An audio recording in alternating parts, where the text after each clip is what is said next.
Hello नमस्कार साथियों, आपका स्वागत है एक बार फिर से आपके अपने यूट्यूब परिवार में। तो साथियों, अगर आप भी यूपी पुलिस परीक्षा की तैयारी कर रहे हैं तो आपको पता होगा आपका 18 फरवरी को एग्जाम है। तो साथियों, आपके पास बिल्कुल भी समय नहीं बचा है। तो साथियों, अगर आपको इस बार आपको सीने पर वर्दी चाहिए तो जंग के मैदान में उतरना ही पड़ेगा। तो साथियों, इस बार आपके सामने ऐसे ऐसे महारथी आएंगे कि आप सोच भी नहीं सकते। तो सोचिए, अगर 2019 में वैकेंसी आया था यूपी पुलिस परीक्षा का, अब सीधे 2024 में आ रहा है। तो 5 सालों में कितने विद्यार्थी आयु में भी छूट मिल गई है। तो कितने महारथी आपके सामने आने वाले जो कि 5-6 साल से तैयारी कर रहे हैं, उनको भी यूपी पुलिस में वर्दी चाहिए। तो साथियों, आपको भी वर्दी चाहिए तो जी जान से मेहनत करना पड़ेगा। केवल 1 महीना बाकी है, आधा महीना तो छोड़ दिए, उसमें तो इधर उधर होने से चला जाएगा। केवल आपको 1 महीना में पूरा सामान्य ज्ञान का सवाल याद करना पड़ेगा, क्योंकि आप पूरे जानते हैं 76 नंबर का आता है, वो भी 38 सवाल, एक सवाल 2 नंबर का है। तो 38 सवाल आता है। तो साथियों, समझ लीजिए कैसा होने वाला इस बार। तो आपको जी जान से लगना पड़ेगा। तो साथियों, इस क्लास में आपको काफ़ी मज़ा आने वाला है। ऐसे ऐसे सवाल कराएंगे जो आपका सीधे यूपी पुलिस परीक्षा में पूछा गया है। तो देखिए एक बार क्लास में कैसा सवाल किया था, पूरा बने रहेगा, काफ़ी आनंद आने वाला है। तो चलिए आज को क्लास स्टार्ट करते। देखिए आज का क्लास में प्रश्न पहला है, ऋग्वेद का कौन सा मंडल पूर्णतः सोम को समर्पित है। तो साथियों, ऋग्वेद का कौन सा मंडल पूर्णतः सोम को समर्पित है, तो 9वां है। ऑप्शन सी बिल्कुल राइट ऑप्शन है। तो प्रश्न नंबर दूसरे बढ़ते हैं। प्रश्न नंबर दूसरा दिया, अलाई दरवाज़ा का निर्माण किस सुल्तान ने करवाया। तो दोस्तों, अलाई दरवाज़ा का निर्माण किस सुल्तान ने करवाया था, तो अलाउद्दीन खिलजी ने करवाया था। किसने साथियों, अलाउद्दीन खिलजी। ऑप्शन सी बिल्कुल राइट ऑप्शन है। देखिए साथियों, ऐसे ऐसे सीधे आपके पुलिस परीक्षा में पूछा जाता है, ऐसे ऐसे सवाल, तो आपको तो याद करना ही पड़ेगा इसके लिए। तो चलिए प्रश्न नंबर तीसरा दे दें, अंग्रेजों ने श्रीरंगपट्टनम की संधि किसके साथ की थी।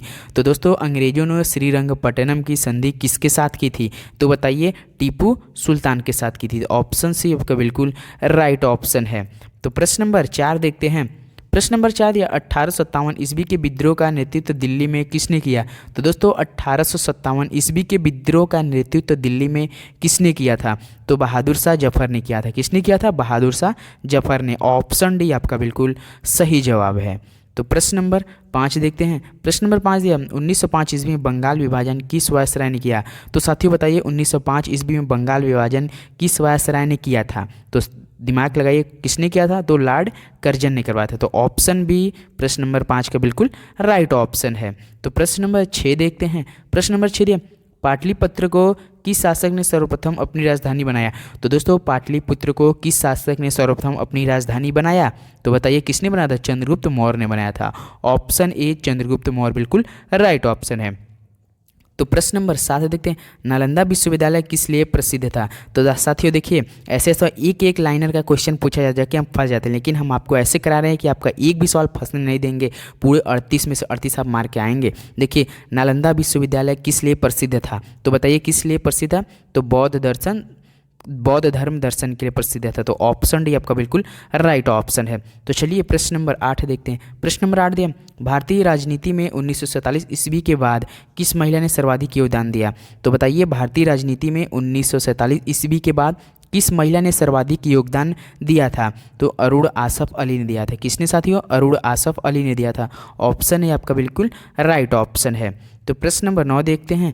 प्रश्न नंबर 9 दिया है, दूध किसका एक उदाहरण है। तो दोस्तों, दूध किसका एक उदाहरण है, तो बताइए किसका है, इमल्सन का है। किसका है, इमल्सन का। ऑप्शन सी इमल्सन बिल्कुल राइट ऑप्शन है। तो प्रश्न नंबर 10 देखते हैं। प्रश्न नंबर 10 दिया, निम्नलिखित में से किस खनिज द्वारा लोहा प्राप्त किया जाता है। तो दोस्तों, निम्नलिखित में से किस खनिज द्वारा लोहा प्राप्त होता है, तो किसके वजह से प्राप्त होता है दोस्तों, हेमेटाइट की वजह से। तो ऑप्शन डी बिल्कुल राइट ऑप्शन, हेमेटाइट, याद रखिए। तो प्रश्न नंबर 11 देखते हैं। प्रश्न नंबर 11, राजतरंगिणी किसने लिखी थी। तो दोस्तों, राजतरंगिणी किसने लिखा था, तो बताइए किसने लिखा था, तो कल्हड़ ने लिखा था। ऑप्शन डी बिल्कुल राइट ऑप्शन है। तो साथियों, एक सवाल आपके लिए होमवर्क देते हैं। तो बताइए, बाण भट्ट ने कौन सी पुस्तक लिखी। आपके लिए एक सवाल है, जो बाण भट्ट दे वो उनका पुस्तक का नाम क्या है, कमेंट में हमें उनका नाम जरूर बताइएगा। अगर आपको आ रहा है तो, नहीं आ रहा तो आप सर्च करके ढूंढ के याद करके हमें जरूर बताइएगा साथियों। तो चलिए प्रश्न नंबर 12 देखते हैं। भारत में क्रिप्स मिशन किस वर्ष आया था। तो साथियों, भारत में क्रिप्स मिशन किस वर्ष आया था, तो आपके ये 1942 ईस्वी में आया था। तो ऑप्शन सी 1942 ईस्वी बिल्कुल राइट ऑप्शन है। तो चलिए प्रश्न नंबर 13 देखते हैं। प्रश्न नंबर 13, भारत में प्रथम महिला मुस्लिम शासक कौन थी। तो दोस्तों भारत में प्रथम महिला मुस्लिम शासक कौन थी? तो आपके रजिया बेगम थी। कौन थी? रजिया बेगम। ऑप्शन बी रजिया बेगम बिल्कुल राइट ऑप्शन है। तो चलिए प्रश्न नंबर 14 देखते हैं। प्रश्न नंबर 14 है, नर्तकी की कांस्य मूर्ति का प्राप्ति स्थल कौन सा है? तो दोस्तों नर्तकी की कांस्य मूर्ति का प्राप्ति स्थल कौन सा है? तो बताइए किस जगह मिला था नर्तकी कांस्य मूर्ति? तो बताइए कौन सा? मोहनजोदड़ो मिला था। कहाँ साथियों? मोहनजोदड़ो। ऑप्शन डी आपका बिल्कुल राइट ऑप्शन है। तो चलिए प्रश्न नंबर 15 देखते हैं। प्रश्न नंबर 15 दिया, हड़प्पा किस नदी पर स्थित है? तो साथियों हड़प्पा किस नदी पर स्थित है ये पूछा है आपसे। बताइए किस नदी पर स्थित है हड़प्पा नदी? तो रावी पे। कहाँ साथियों? रावी पे। ऑप्शन बी रावी बिल्कुल राइट ऑप्शन है। तो चलिए प्रश्न नंबर 16 देखते हैं। प्रश्न नंबर 16 दिया, अंतरिक्ष में जाने वाला प्रथम भारतीय कौन था? तो साथियों अंतरिक्ष में जाने वाला प्रथम भारतीय कौन था? तो राकेश शर्मा था। कौन साथियों? राकेश शर्मा। ऑप्शन बी राकेश शर्मा बिल्कुल राइट ऑप्शन है। तो प्रश्न नंबर 17 देखते हैं। प्रश्न नंबर 17 दिया है, निम्नलिखित में से किस व्यक्ति को भारत रत्न प्रदान नहीं किया गया? तो बताइए निम्नलिखित में से किस व्यक्ति को भारत रत्न प्रदान नहीं किया गया? तो ऐसे कौन है? तो ऑप्शन में देखिए भीमसेन जोशी, आशा भोसले, पंडित रविशंकर, उस्ताद बिस्मिल्लाह का भारत रत्न प्रदान नहीं किया गया। इसमें थोड़ा मिस्टेक है, क्या गया? तो नहीं किया गया। तो बताइए किसको नहीं किया गया? ऑप्शन में तो आपको ढूंढना पड़ेगा। तो आशा भोसले को प्रदान नहीं किया गया। ऑप्शन भी बिल्कुल राइट ऑप्शन है।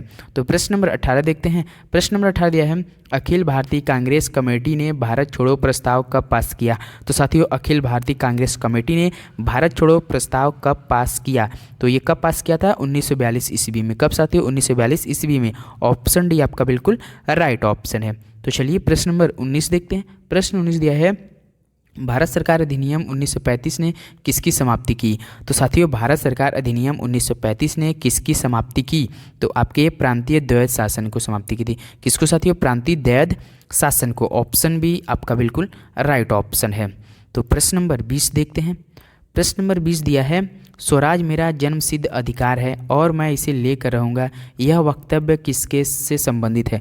तो साथियों स्वराज मेरा जन्मसिद्ध अधिकार है और मैं इसे लेकर रहूँगा, यह वक्तव्य किससे संबंधित है? तो बताइए किसने कहा था स्वराज मेरा जन्मसिद्ध अधिकार है और मैं इसे लेकर रहूँगा? तो बाल गंगाधर तिलक का है। ऑप्शन बी बाल गंगाधर तिलक बिल्कुल राइट ऑप्शन है। तो प्रश्न नंबर 21 देखते हैं। प्रश्न नंबर 21 दिया है, हिंदुस्तान सोशलिस्ट रिपब्लिकन आर्मी के संस्थापक नेताओं में निम्नलिखित में से कौन थे? तो साथी बताइए हिंदुस्तान सोशलिस्ट रिपब्लिकन आर्मी के संस्थापक नेताओं में निम्नलिखित में से कौन थे? तो भगत सिंह थे। कौन साथियों? भगत सिंह। ऑप्शन बी भगत सिंह बिल्कुल राइट ऑप्शन है। तो प्रश्न नंबर 22 देखते हैं। प्रश्न नंबर 22 दिया है, भारत में निम्नलिखित में से किसके उत्पादन में झारखंड का एकाधिकार है? तो साथियों बताइए भारत में निम्नलिखित में से किसके उत्पादन में झारखंड का एकाधिकार है? तो कौन सा? ये सभी है, मतलब कोकिंग कोयला में भी है, यूरेनियम भी है, पायराइट में भी, ये तीनों में एकाधिकार झारखंड के पास है। तो ऑप्शन डी ये सभी बिल्कुल राइट ऑप्शन है। ऑप्शन डी आपका बिल्कुल राइट ऑप्शन है। तो चलिए प्रश्न नंबर 23 देखते हैं। प्रश्न नंबर 23 दिया, निम्नलिखित में से कौन सा केंद्रीय सरकार का कर नहीं है? तो बताइए निम्नलिखित में से कौन सा केंद्रीय सरकार का कर नहीं है? तो आपसे पूछा है कर नहीं है केंद्रीय सरकार का, तो भूमि राजस्व नहीं है उनका। ऑप्शन बी भूमि राजस्व बिल्कुल राइट ऑप्शन है।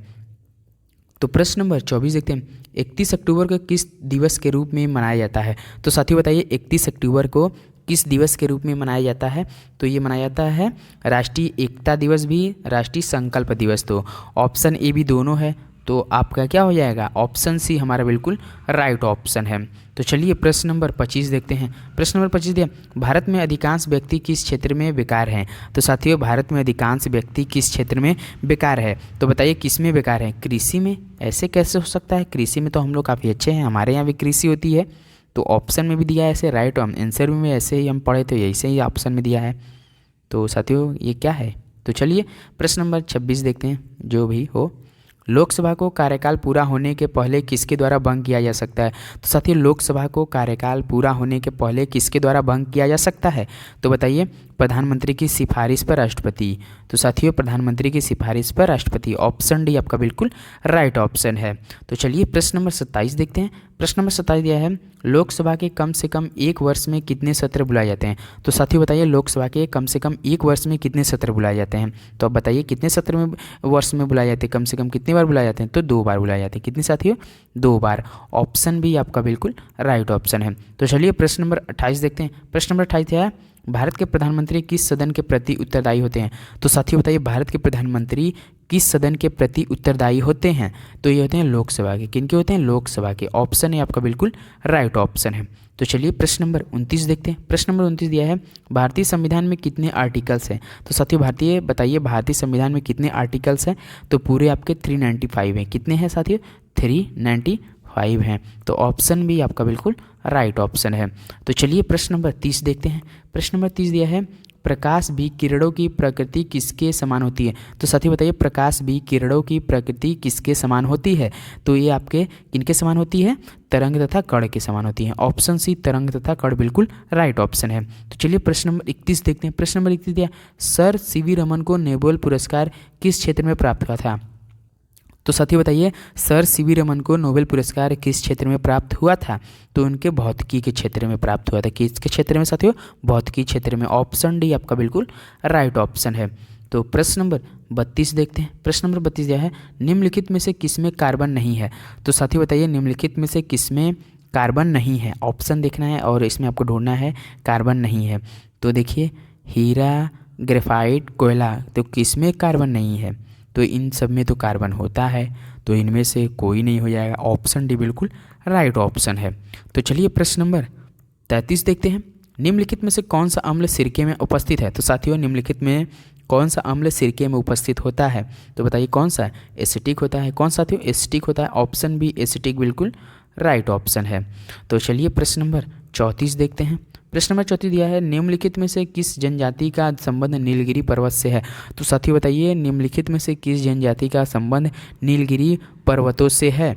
तो बताइए किससे? कौन जनजाति? टोडा है। कौन साथियों? टोडा। ऑप्शन सी टोडा बिल्कुल राइट ऑप्शन है। तो चलिए प्रश्न नंबर 35 देखते हैं। प्रश्न नंबर 35 जनगणना 2011 के अनुसार की साक्षरता दर सर्वाधिक है? तो बताइए जनगणना 2011 के अनुसार किस राज्य की साक्षरता दर सर्वाधिक है? तो किनकी सर्वाधिक है? केरल की। किसकी साथियों? केरल की है। तो ऑप्शन सी आपका बिल्कुल राइट ऑप्शन है। तो साथियों देखिए ऐसे ऐसे सवाल आपके यूपी पुलिस परीक्षा में सीधे पूछ डालता है, तो आपको याद करना पड़ेगा। इस बार वर्दी चाहिए तो चैनल पर नया तो सब्सक्राइब। मिल गया आज अगले वीडियो में, तब तक के लिए तो जय हिंद जय भारत।